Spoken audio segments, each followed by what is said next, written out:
everyone, Matthew Ruddle here from InTouch CRM. So I'm here with Mr. Mike Garner from Branding with Words. Branding with Words. Are you on Twitter? Yep. The handle is just Mike Garner. Excellent. And website? brandingwithwords.com. Perfect. So Mike, what is it that you actually do?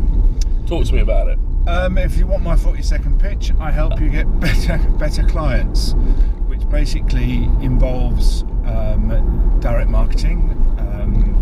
Direct marketing is a straight line towards, or away from rather, the tire kickers, the time wasters, and the price complainers, towards the people that really love what you do and appreciate you for who you really are. Perfect. Okay, so there seems to be a lot of things around at the moment around content, and saying that content is absolutely key. Mm-hmm. If you listen to or read, was it Daniel Priestley's book Oversubscribed? I think he says it takes 7 hours worth of content to get somebody on board. It probably does.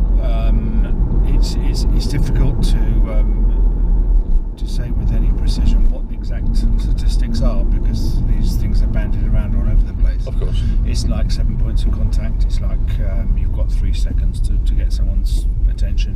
Whatever happens, there's a lot of stuff out there, mm-hmm. and you need a lot of point of contacts these days to get any traction. Yeah, totally. And you know, I suppose that's where you come into it then, because you know there are times where people don't have time to do the content, or people don't know what to say. And I guess that's one of the things I've always wondered about is when people are writing content, is when you have to write content about something that you don't know, what is the process that you actually go through to make sure you do? That is the big question, actually, and that's what people say to me most of the time, is what the hell am I going to say? I'd love to do some blogging, but what do I talk about? And the truth is, you talk about your industry. You don't do your buy my stuff because people just aren't interested in that. Yeah. Strangely enough, I was reading the book by I've forgotten again, James Watt. Okay. James Watt founded the BrewDog brewery. Yeah. About 10 years ago now, I think, and that is now the fastest growing craft brewery, certainly in Europe, if not in the world. I should hope so. I invested. Oh, okay. And they have grown, for want of a better word, organically, just by using content, by sharing all their stuff, by not having any secrets, by sharing their recipes, by engaging with people, by getting their BrewDog equity fund, which was a great crowdfunding way of also marketing. Yeah, it was a great. Totally. They raised, I think it was something like £15 million in one go. Yeah, not all from me. No, not all from you. No, but I mean, I think it was a minimum investment of £95. Yeah. And it was not just an investment round table, to use the professional word. It was a marketing exercise. Totally, because I mean, I invested in them, and what did I get for it? Well, I get beer bucks or whatever for my birthday, so that I can go into a BrewDog bar and have a free beer. Yeah. But you know what? You don't just go into a bar and have one beer. You take a few mates as well. Exactly. And you all of a sudden, they've turned me as an investor into... And your free beer turns into a hangover. Well, yeah, potentially. Yeah, I'm not that light with the beer. But again, it was very clever, because again, you get a little ID card and things like that, so you get discount in the bars, and actually you end up... a few of you end up going into it as well, because I know that at least 3 or 4 of my other friends all did it. And there's also a feeling of ownership. Yeah. You don't necessarily need to physically own the brand, the company, whatever. There's a membership aspect to it. You feel part of a club. Yeah. Well, exactly, and I think one of the things with BrewDog is the fact that their AGMs are pretty legendary. They are pretty much just a drinking fest by the sounds of it. Where do I sign up? with live music and things like that. And that's an AGM. Okay, great. Yeah. So, but again, it was a great piece of marketing. they got them what they wanted, so probably what they actually spent on that campaign and promoting it was an absolute fraction of what they ended up actually getting. But again, it's one of those things about not being afraid to invest in something to get a result. And I think that's where people see a lot of content, is that I've either got to invest my time or I've got to invest my money in somebody else writing it. So I either write it or I get someone else to do it. But content is absolutely key in business, I think. Oh, completely. I mean, the first and in a way the most legendary story involving content saving a business was Marcus Sheridan. Marcus Sheridan, I think it must have been around about 2007, 2008. Had a swimming pool business somewhere in the US, I think it was in Florida. It was basically struggling. He employed about 20 or 30 people, and it was going down the pan. And then the 2008 and the World Bank is trashing the world's economy hit, and things were not looking good. And he was looking to lay off people. And he had a sales meeting, I think it was, with all his sales guys. And he said, well, what questions do our customers ask us? And there was this list of questions. And they said, well, why isn't all this information on our website? Blank looks. Content marketing was born. They started putting all this information on the website because answering customers' questions is a great way as well of overcoming objections. Well, you get yourself further down the line. And talking about it's a sales process without actually saying buy my stuff, because no one wants to read that. Anyway, a couple of years later, Marcus Sheridan's swimming pool company was one of the most profitable in the US. He now has he's an international speaker. He was over here last year. The website, the Sales Lion, is one of the most looked at content marketing sites in the world. That's what content can do for you if you get it right. Yeah. Well, let's face it, by him putting the FAQs up online, you're already further down the process. Exactly. If you've already hit their first line questions, well, then it just comes down to how much is this going to cost me. Exactly. But even then, if you do it properly, not just with techniques of content marketing, but some direct marketing as well, price doesn't become an issue. No. It's where do I buy this stuff? Well, exactly, because you sell the dream. You sell the in his case, having the swimming pool in the backyard, or we're talking to a customer at the moment who does hot tubs. Yeah. And again, a hot tub isn't an essential product, but it's a luxury product. You sell the dream. You sell the fact that in the nice weather you can be sat out in the garden with a glass of wine or a bottle of beer, floating around in your hot tub, just letting the world drift by. And actually, you sell that dream. You sell that vision, and people you sell the whole service as well. Oh, of course. Because obviously with things like pools and hot tubs, they require a certain amount of maintenance. Yeah. You can't just kind of sit there and just jump in them when you feel like it. Yeah, of course. So if you sell the whole package, basically you're taking a pain away from your client. Yeah. Well, again, what I always see about content is that actually it's you being seen as the expert. And exactly. It's you, as you said, it's not you going, buy my stuff. Because straight away, as soon as people get those, I want to say buying signals, but I know in the whole process that's, if I was selling to you, I see the buying signals from you, but you're trying to fish for them. And I mean, I was on a course a couple of weeks ago, and there's a guy there that I've got a video that I'm going to release from a guy called Crosley. And basically, I think he summed up sales quite nicely, is the fact that he used the analogy of David Attenborough with the gorillas.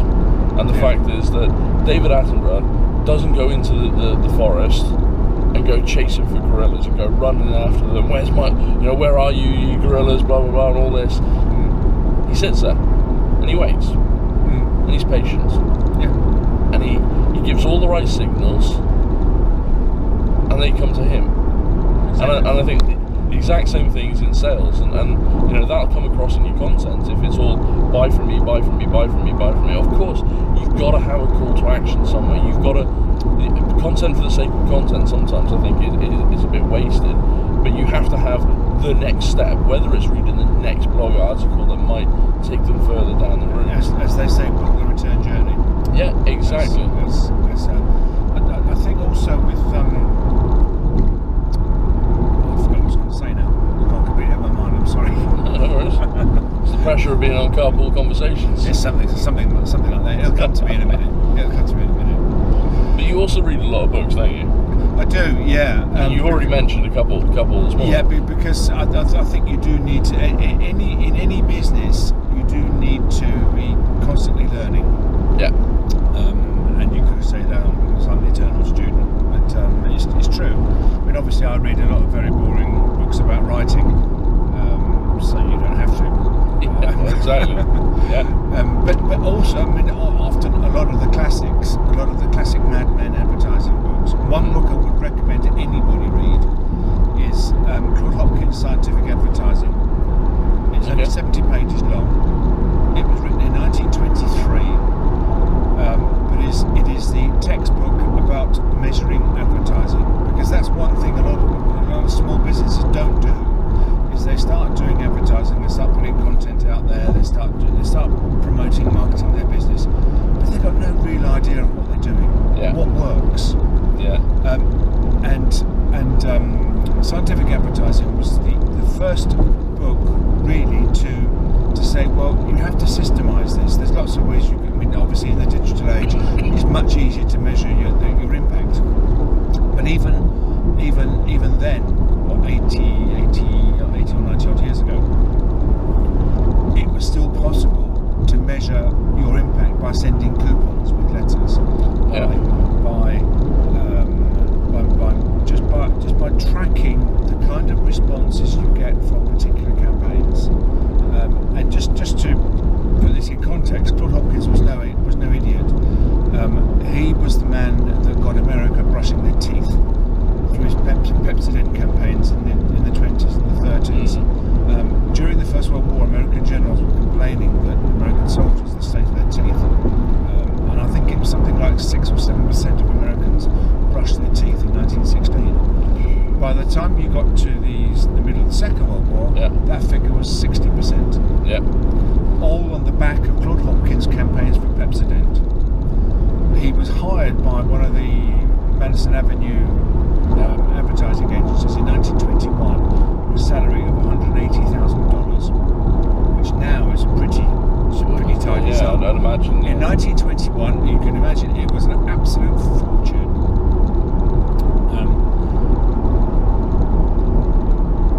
I suppose you're going to ask me if I've got any more recent book recommendations. No. I was actually. I did have a question around that book and thinking about it, but it's completely slipped my mind. Oh, it's not just me. It must be the fact that it's still quite early. It's too early in the morning. Yeah. We haven't had much coffee yet. We are actually on our way to Fort Networking in Western Supermare, so I'm the group leader and Mike's the group coordinator. So ideal opportunity to do this video. So do come along to Puxton Park. And I'll put a few dates on the video. It's every fortnight. Every fortnight. So. So I was going to ask you a question about that book and about something you said then, and I can't quite remember it. Measuring. Yeah. Yes, absolutely. Totally important to measure, and I always remember the quote, but I never remember who it's actually by, and I always mess it up. But there was that guy that said, I know 50% of my marketing works, but I don't know which 50%. Yeah, who actually wrote it is lost in the. Yeah. I've tried to find it out. I actually searched it, and there's a certain amount of dispute about who actually wrote it. Exactly. It's true. Everything you do has to be measurable. You know, at the end of the day, we always block things, so we always look at the traffic that we can get to the website, the traffic that we can get to a certain page, then how many people that go to that certain page actually complete the form on that page, and then how many people then go on to become customers. And actually we know where we're driving traffic, whether it's through natural rankings on search engines like Google, whether it's through email marketing via our system InTouch, whether it's through actually going to a trade show or something like that. So we know those people, and everything becomes measurable. So actually, it makes where you're going to spend the money then in your pot for marketing, however much it might be or however little it might be, you put it to work and you make sure that whatever you're going to do, you get a good return on it. And it is unfortunately devilishly difficult to measure in terms of pounds, shillings and pence when you come to social. And to be quite frank with you, I don't really know what the answer to it is. If you're just doing social media marketing, then you're wasting an opportunity. Obviously, you promote all the content you do largely through blog posts on social. But social cannot be an end in itself. No, and I think social media is a bit like SEO. You really need to know what you're doing, because it's not a magic bullet. As Joe Friend says, does the social media business. Some people think that social media is all about posting cat pictures and random nonsense. And actually, if you do that, you're not really going to get a following. You're not going to build your audience. Unless you're going to get following the cat lovers. Well, exactly. But is that really what you want? You're not going to get buyers. No. If you're writing a blog on cats, then absolutely. But if you're not, then what's the point? And again, it's the same with every bit of marketing, is that email marketing, direct marketing, there are ways of working it for best results. And I think that's where it's quite difficult to become an expert in all of it, because there's just so many different avenues there. So that's where, same as content, where do you start? Do you start a blog? Do you do a video? Do you do a podcast? I think it's what you're most comfortable with. Yeah. Because. Or is it where you think your customers are? Because let's face it. Well, it's a bit of both. Because if you're like a rabbit in the headlights in front of a video camera, don't do video. Yeah. You will look stupid. Totally. You do have to, obviously, post your content where your customers are. And there are lots of different ways of doing it. If your customers are on LinkedIn, you can post content on LinkedIn. Whether that is writing, whether it's a video, even a podcast, you can put it out on LinkedIn. The only thing I would say about that is that certainly if you're going to post blog content on LinkedIn, is just post half of it on LinkedIn and post a link to the rest of it on your website. The age-old read more. Exactly. Yeah. Because what you really want is for people to come to your home, and your home is your website. That's where you get them in. That's where you have your sign-up form, because you do have a sign-up form, of course. Of course. And if you haven't, then you can Why use not? InTouch. Shameless plug there, but well, why not? Any business is only as good as its list. Yeah. Its list of customers, its list of prospects, its list of leads, whatever you want to call them. yeah, Its list of potential income. Well, exactly, and there's nothing better than actually generating that list of contacts yourself. Yeah. I often speak to people about purchase data and things like that, and there's always a risk with it. Whilst there are ways of working with it, it is a very, very slow burner, and you really have to ask yourself, are the risks actually worth it? And are there more efficient ways of doing it? I mean, it's like cold calling. Yeah. Soul destroying. Yeah, well, cold calling, so they say 1 in 10. 1 in 10, and you might need... That's optimistic, that it's got 1 in 10. Well, I think these days it's 1 in 10 to maybe get past the gatekeeper, and then you're back to another cycle. I did hear that one statistics that you're going to make 50 calls to make one to get through to one. Yeah, well, it's ridiculous. So that would take you all day. Yeah, well, exactly. So, now if you're selling high ticket items, fantastic. That's great. We're not dismissing it for everyone, but at the end of the day, you have to pick your battles. And if you want to do telesales, then absolutely fine, crack on. There are some companies out there, but that will do it fantastically. But it all comes down as well to what you feel comfortable with. Well, exactly, and is that how you want your company seen? I can't remember the names of the companies that keep calling me up and asking me whether I've been in an accident or PPI claims and things like that. But that's just farmed out to a telemarketing company. It's just fishing. Which is just fishing. And at the end of the day, all those numbers end up on my block list on my phone. Yeah. But if you actually go out there and you actually build your list, you get your presence because you go to events and you have that follow-up as well. Because I think a lot of people go to events but they don't actually have a planned follow-up. And mutual friend Steph Thomas will always tell you need a follow-up for any form of networking. But content as well. Content, well, exactly.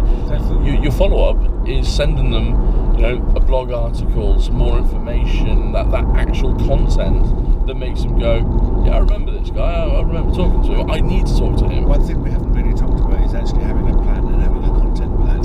Oh, absolutely vital. The number of businesses that I talk to that don't have a content plan, a marketing plan, or even a sales plan. Getting back to our FAQs. Yeah. If let's say, for example, you have 10 or 15 FAQs, you can just set them out on a calendar and you send them out every X, however long you want to send them out. Yeah. And that's just a brilliant way of getting people in a systematic. Certainly, if you have them on an autoresponder. Yeah. So it's evergreen content, if you like. It's stuff that goes out whenever somebody signs up to your list, or perhaps buys a product or makes an inquiry, and then you send them out this content regularly over however long you want to send it out. Exactly. I mean, automation is. Yeah. I've said it for quite a while, not just because we do automation. That's what you do. But automation is a game changer because it allows you to market your business in your sleep effectively. If somebody signs up to your list, because you offer 50 free emails, don't you? Exactly, that's what I'm going to say. I do have a sequence, 50 ways to market your business like you need it. So we'll actually put the link on the video as well. Okay, lovely, thank you. But again, it's that whole thing. If somebody signs up to that at midnight, what are you really going to sit there and wait for them to sign up and then send them certainly not. the email? No. But they get the welcome email when they first sign up. And exactly. Then 9 o'clock every morning for the next 50 days, they will get an email from 700 Words from me, and I don't have to do a thing about it. No, because they've done something. They've done something. They've taken the action, and I just automate the stuff. They also get a daily email from me as well at the moment, so they even get 2 emails from me a day. There you go, a lot of content. Which some might feel too much, but it's a lot of people love it. But then again, it's setting the parameters, isn't it? You've outlined to somebody that you're going to get an email. They know they're going to get regular emails. I am setting the parameters of my relationship with them, and from the returns that I get, a lot of people love it. Yeah, exactly. And we've had customers where we always send out a blog email on a Friday, or just an email with content on Friday, and actually we get people come back to us and say, I read your emails. I may not read them on the day you send them, but actually I do read them. I save them up for when I've got 5 minutes to have a coffee, and that's it. So I had a reply like that exactly like that when the other day when someone said, whenever I see your name in my inbox, I always set time aside to read it, which is great. Exactly. Great for your ego. Well, exactly. So, thanks for joining me, Mike. Thank you. Remind people of your Twitter handle. Mike Garner, at Mike Garner. At Mike Garner. And your website is brandingwithwords.com. Perfect. Thanks for joining me. Thank you very much. Cheers, guys. Cheers.